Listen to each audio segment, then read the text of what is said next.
നമസ്കാരം. പശ്ചിമേഷ്യയിലെ സമാധാന ശ്രമങ്ങൾ ഇപ്പോഴും എങ്ങും എത്താതെ നീളുമ്പോൾ ശരിക്കും വെട്ടിലായിരിക്കുന്നത് പാകിസ്ഥാനാണ്. അമേരിക്കയും ഇറാനുമായുള്ള ചർച്ചകളിലൊക്കെ തന്നെ മധ്യസ്ഥത വഹിക്കുന്ന പാകിസ്ഥാൻ പക്ഷേ ഇപ്പോൾ അവിടെ ഡീസലോ പെട്രോളോ പാചകവാതകമോ ഒന്നും സ്വന്തമായിട്ടില്ലാതെ നട്ടം തിരിയുകയാണ് എന്നാണ് പറയപ്പെടുന്നത്. ഇക്കാര്യം ഇപ്പോൾ തുറന്ന് സമ്മതിച്ചിരിക്കുന്നത് പാക് പ്രധാനമന്ത്രിയായ ഷഹബാസ് ഷെരീഫ് തന്നെയാണ്. ഇസ്ലാമാബാദിൽ മന്ത്രിസഭാ യോഗത്തിനിടെയാണ് ഷഹബാസ് ഷെരീഫ് ഈ ഉള്ള സത്യം തുറന്നു പറഞ്ഞത്. രാജ്യത്ത് പെട്രോളോ ഡീസലോ പാചകവാതകമോ ഒന്നും കിട്ടാനില്ലാത്ത അവസ്ഥയാണ് എന്നും അത് കാരണം ജനങ്ങൾ വലിയ തോതിലുള്ള പ്രതിഷേധത്തിന് ഒരുങ്ങുന്നതായിട്ടാണ് ഇപ്പോൾ കരുതപ്പെടുന്നത്. നേരത്തെ ഇന്ധന ഇറക്കുമതിയുടെ ചെലവ് $30 കോടി ആയിരുന്നത് ഇപ്പോൾ $80 കോടി ഉയർന്നിരിക്കുകയാണ് എന്ന് ഷഹബാസ് ഷെരീഫ് സമ്മതിക്കുകയും ചെയ്തു. കൂടാതെ പാകിസ്ഥാൻ ഇൻ്റർനാഷണൽ എയർലൈൻസ് എന്ന അവരുടെ വിമാന കമ്പനി സ്വകാര്യവൽക്കരിക്കാൻ നടത്തിയ എല്ലാ നീക്കങ്ങളും പരാജയപ്പെടുകയായിരുന്നു. ഈ വിമാന കമ്പനി സ്വകാര്യവൽക്കരിക്കാം, അതിൽ നിന്നുള്ള പണം കൊണ്ട് തിരികെ അടയ്ക്കാം എന്ന് പറഞ്ഞാണ് അന്താരാഷ്ട്ര നാണയനിധിയിൽ IMF നിന്ന് വരെ പാകിസ്ഥാൻ ലോൺ എടുത്തിരുന്നത്. പക്ഷേ ഇപ്പോൾ ആ ലോണും തിരിച്ചടയ്ക്കാൻ പറ്റാത്ത അവസ്ഥയായി. ഈ വിമാന കമ്പനി സ്വകാര്യവൽക്കരിക്കാൻ ആരും മുന്നോട്ട് വരുന്നതുമില്ല. കാരണം ഈ വിമാന കമ്പനിയുടെ കൈവശമുള്ള വിമാനങ്ങളെല്ലാം തന്നെ കാലഹരണപ്പെട്ടതാണ്. അതുകൊണ്ട് തന്നെ ആർക്കും വിമാന കമ്പനിയും ഇപ്പോൾ വേണ്ട. അങ്ങനെയുള്ള ഒരു പരിസ്ഥിതിയിൽ പാകിസ്ഥാനിലെ ജനങ്ങളുടെ ജീവിതം ഇരട്ടി ദുരിതത്തിലേക്ക് പോയിക്കൊണ്ടിരിക്കുകയാണ് എന്നാണ് പറയപ്പെടുന്നത്. ഇറാനും അമേരിക്കയുമായുള്ള ചർച്ചകൾ നടന്ന ഇസ്ലാമാബാദിലെ പഞ്ചനക്ഷത്ര ഹോട്ടലിൽ പാകിസ്ഥാന് ബില്ല് കൊടുക്കാൻ പോലും പാകിസ്ഥാൻ സർക്കാരിന് ബില്ല് കൊടുക്കാൻ പോലും കഴിയാത്ത സ്ഥിതിയാണ് ഉണ്ടായിരുന്നതെന്നുള്ള വാർത്തകൾ പുറത്തു വന്നതിന് തൊട്ട് പിന്നാലെയാണ് ഇപ്പോൾ ഷഹബാസ് ഷെരീഫ് ഇത്തരത്തിലുള്ള ഒരു പ്രസ്താവന നടത്തുന്നത്.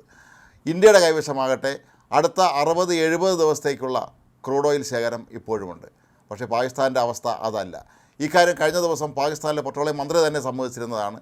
ഇന്ത്യയെ അപേക്ഷിച്ച് നോക്കുമ്പോൾ പാകിസ്ഥാൻ ഇക്കാര്യത്തിൽ ഒന്നുമല്ല എന്ന രീതിയിലാണ് അദ്ദേഹം സംസാരിച്ചതും. ഇന്ത്യ എക്കാലത്തും ക്രൂഡ് ഓയിലിൻ്റെ വലിയ ശേഖരം കരുതി വയ്ക്കുമായിരുന്നത് ഈ ഒരു ഘട്ടത്തിലേറെ പ്രയോജനപ്പെട്ടു എന്ന് തന്നെ വേണം പറയാൻ.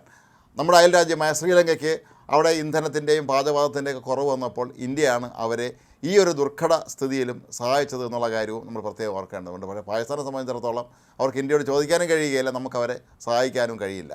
അമേരിക്കയിൽ നിന്ന് പരമാവധി സഹായവും അതല്ലെങ്കിൽ അവരുടെ ആനുകൂല്യങ്ങളും അവരുടെ സ്നേഹമൊക്കെ പ്രതീക്ഷിച്ചാണ് ഈ യുദ്ധത്തിന് മധ്യസ്ഥത വഹിക്കാനായി പാകിസ്ഥാൻ മുന്നിട്ടിറങ്ങിയത്. പക്ഷേ അതൊക്കെ തന്നെ നീണ്ടുപോകുന്നത് അല്ലെങ്കിൽ അതൊരു തീരുമാനമാകാതെ പോയിക്കൊണ്ടിരിക്കുന്നത് പാകിസ്ഥാനെ സംബന്ധിച്ചിടത്തോളം വലിയൊരു തിരിച്ചടിയായി മാറുകയാണ്. ഇതിനിടയിലാണ് പാകിസ്ഥാനെ ഞെട്ടിച്ചുകൊണ്ട് അടുത്ത പ്രശ്നം വരുന്നത്.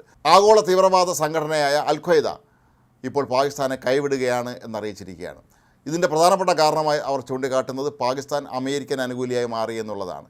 ഇസ്ലാമിക രാജ്യങ്ങളുടെ മേൽ അധീശത്വം അടിച്ചേൽപ്പിക്കാൻ ശ്രമിക്കുന്ന അമേരിക്കയ്ക്കൊപ്പം നിൽക്കുന്ന പാകിസ്ഥാൻ സർക്കാരിനെ ഒരു കാരണവശാലും അംഗീകരിക്കാൻ കഴിയുകയില്ല എന്നാണ് ഇപ്പോൾ അൽ-ഖ്വയ്ദ വ്യക്തമാക്കിയിരിക്കുന്നത്. മാത്രമല്ല അൽ-ഖ്വയ്ദ പറയുന്നത് തങ്ങളുടെ പിന്തുണ അഫ്ഗാനിലെ താലിബാനാണ് എന്നാണ്. ഇനി മുതൽ അഫ്ഗാൻ താലിബാന് വേണ്ടി തങ്ങൾ പ്രവർത്തിക്കും എന്നാണ് അൽ-ഖ്വയ്ദയുടെ ഇപ്പോഴത്തെ പുതിയ ഭീഷണി.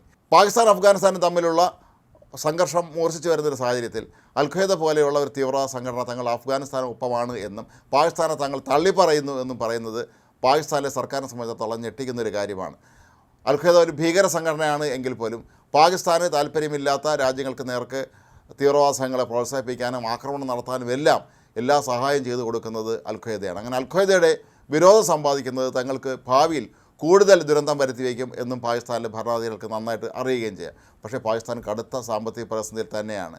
ഇന്ത്യയെ പോലെയുള്ള നേരത്തെ തന്നെ എല്ലാ തരത്തിലും വികസനം നേടിയ അതല്ലെങ്കിൽ വളരെ മുന്നിൽ നിൽക്കുന്ന രാജ്യങ്ങളെ സംബന്ധിച്ചിടത്തോളം ഇതൊരു വലിയ പ്രശ്നമാകാനുള്ള സാധ്യതയില്ല. പക്ഷേ പാകിസ്ഥാന് ഇതൊരു വലിയ ദുരിതം തന്നെയാണ്. ഏത് നിമിഷം വേണമെങ്കിലും പാകിസ്ഥാനിൽ ഒരു ജനകീയ പ്രക്ഷോഭം പോലും ഉണ്ടാകാനുള്ള സാധ്യത തള്ളിക്കളയാൻ കഴിയുകയില്ല. കാരണം ആളുകൾ അവിടെ അത്രത്തോളം ദുരിതം അനുഭവിക്കുകയാണ്. പെട്രോളിൻ്റെയും ഡീസലിൻ്റെയും പാചകവാതകത്തിൻ്റെയൊക്കെ തന്നെ അഭാവവും ഇതിൻ്റെ വിലക്കയറ്റവും എല്ലാം തന്നെ സാധാരണക്കാരുടെ ജീവിതം ദുസ്സഹമാക്കിയിട്ടുണ്ട്. അപ്പോൾ ഈ ഒരു സന്ദർഭത്തിലാണ് ഇപ്പോൾ പാകിസ്ഥാനിലെ പ്രധാനമന്ത്രി തന്നെ അവിടുത്തെ മന്ത്രിസഭാ യോഗത്തിൽ തങ്ങളുടെ ഗതികേട് എന്താണ് എന്നുള്ള കാര്യം വ്യക്തമാക്കിയിരിക്കുന്നത്. ഏതായാലും വരും ദിവസങ്ങളിൽ യുദ്ധത്തിന് ഒരു അവസാനം ഉണ്ടായില്ല എങ്കിൽ, ഇതിനൊരു സമാധാന ചർച്ചകൾ തീരുമാനമുണ്ടായില്ല എങ്കിൽ ഇതിലെ ഏറ്റവും വലിയ ദുരിതം അനുഭവിക്കാൻ പോകുന്നത് ഇറാനോ ഇസ്രായേലോ അമേരിക്കയോ ഒന്നുമല്ല, മധ്യസ്ഥത വഹിക്കാനിറങ്ങിയ പാകിസ്ഥാൻ തന്നെയായിരിക്കും.